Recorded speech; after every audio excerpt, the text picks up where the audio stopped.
Tabiiyki, kunlar isishi bilan ko'pchilikda me'yordan ortiq terlash muammosi kuzatiladi. Aynan shu muammoga yechim tarzida rostdan ham foyda ko'rganligim sababli har yili bir marotaba olinadigan gipergidroz muolajasi uchun Iroda kosmetologning oldiga keldim.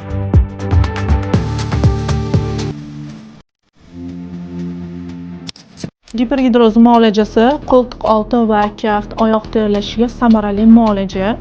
Agar sizda ham shunday muammolar bo'lsa, bemalol Telegram kanalimdan yoki Instagramimdan bepul konsultatsiya olib kelishingiz mumkin.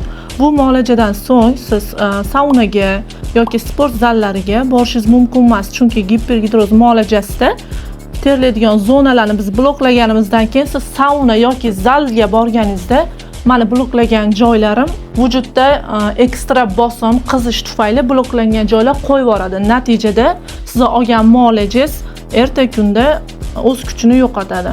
Bu muolajadan so'ng siz 6 oy terlamaysiz. Biz 6 oy uchun garantiya beramiz va bu sizni organizmingizga ham bog'liq. Может 4 oy. Lekin maksimum 6 oy terlamaysiz.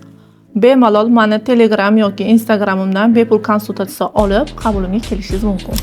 Malika patsiyentimiz 1 yil davomida mana qabulimga keladilar va gipergidroz va boshqa muolajalarni ham olib turadilar. Taassurotingiz qanaqa?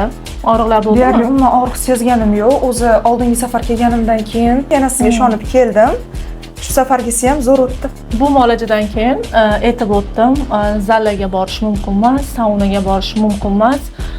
Chunki biz bloklagan, teri ostida bloklangan joylar ortiqcha bosim va qizish bo'lganligi sababli muolaja bloklangan joylardan qo'yib yuborishi mumkin va terlash yana davom etishi mumkin. Kosmetologiyaga oid barcha savollaringiz uchun opisaniyada maxsus Telegram kanalimning linkini qoldiraman. Bemalol barcha savollaringizga mani kanalimdan javob olishingiz mumkin va sizlarni bepul konsultatsiyamda kutib qolaman.